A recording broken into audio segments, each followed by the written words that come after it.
L'École supérieure d'administration, d'économie, de journalisme et des métiers de l'audiovisuel ESAE offre de nouveaux challenges pour l'année universitaire 2023-2024. Étudiantes et étudiants, parents d'élèves nouveaux bacheliers, ESAE, c'est la garantie d'une formation de qualité à des conditions très avantageuses. À Gbedjromede, à Papa, à Boumekalavi et Parakou, inscrivez-vous en administration générale, administration du travail et de la sécurité sociale, trésor et finances publiques, impôts, diplomatie et relations internationales, journalisme et métiers de l'audiovisuel, gestion des marchés publics, planification et développement local, sciences économiques, sciences juridiques et toutes les filières des sciences de gestion. ESAE vous offre des bourses, demi-bourses et de réductions pour les premières inscriptions dans toutes ces filières. Waouh! En licence 1, 2 et 3 et en master, bénéficiez jusqu'à 50% de réduction sur tous nos sites. N'est-ce pas génial? Infoline. ESAE Gbedjromede, 3e rue à droite en quittant le carrefour Le Jador pour la BIBE Jéricho ou au plus 229 90 93 65 21 98 98 14 00 à Kpakpa au plus 229 52 88 33 33 à Boumekalavi au plus 229 52 88 44 44 Parakou au plus 229 52 46 12 12. ESAE, l'excellence à un nom. Amis sportifs, bonjour. La phase retour de la Ligue Pro du Bénin a débuté hier mercredi 6 décembre 2023. Dans la zone A, Dynamique Football Club de Djougou a battu Buffle FC du Borgou 1-0. Damissa FC a brillé en déplacement en remportant une victoire convaincante de 4-0 contre Dynamo de Parakou, confirmant ainsi sa belle forme. Dadje Football Club a également brillé avec une victoire éclatante de 4-1 face à Tonnerre à Boycon. Il prend ainsi sa revanche sur Tonnerre après avoir perdu 1-3 à domicile. Dans la zone B, toujours Abeille FC a réalisé une belle performance en arrachant 3 points contre Real Sport de Savet avec un score de 1-0. Le même score a marqué la victoire de l'Autopopo contre Dynamo d'Abomey. On note également le réveil des Dragons qui ont remporté leur match contre la JSO avec un score de 2-0. Dans la zone C, Aziza FC, bon dernier avec 0 victoire en 8 matchs, a battu le leader Aspac 1-0. Le match le plus prolifique de cette journée est Jacques AO. Au total, 10 buts ont été marqués dans cette rencontre. La Jacques a remporté le match avec un score de 6-4 face à Avrancourt Omnisport, un record en Ligue Pro depuis sa création. 6 pénaltys ont été sifflés sur l'ensemble de la journée. Sur les 6, 4 sont ratés. Autre information, la première édition des Jeux de l'Association des comités nationaux olympiques d'Afrique ACNOA de la zone 3 se poursuivent en terre togolaise. Pour ce qui est de la deuxième journée de cette compétition, les Amazones handballeuses n'ont pu créer la sensation après leur défaite lors de la première journée face à la Côte d'Ivoire 21 contre 35 buts. Le Bénin a enregistré sa deuxième défaite de suite en autant de matchs.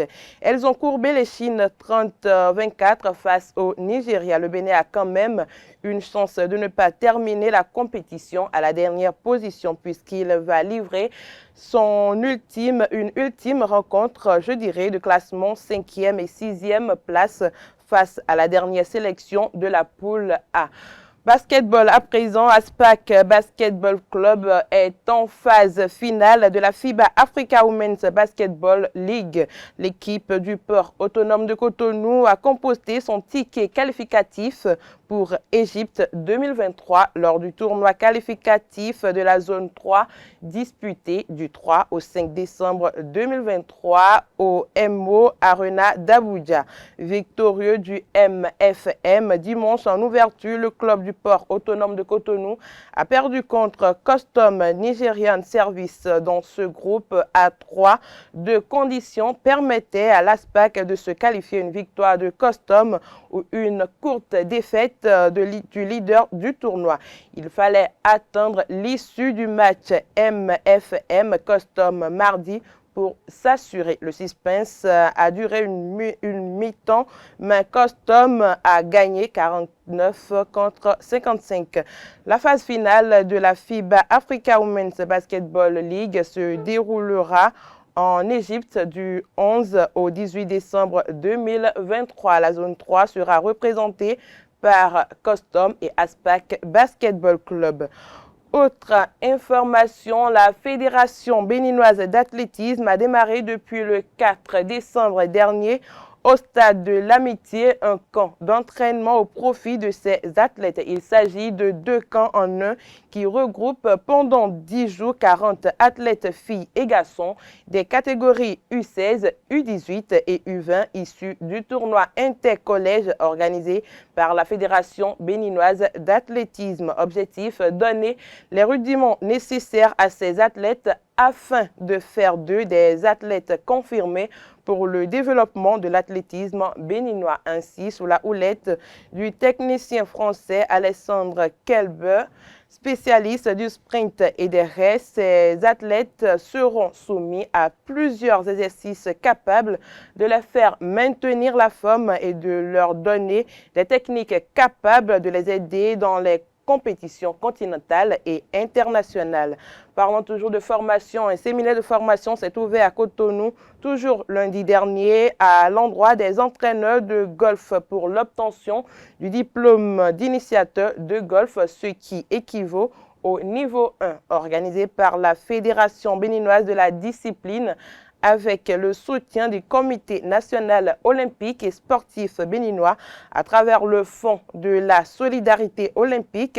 Cette formation dure 5 jours sous la direction de Rémi Bédou, expert de la Fédération internationale de golf, sélectionneur de l'équipe de Tunisie, formateur et commentateur des compétitions de golf.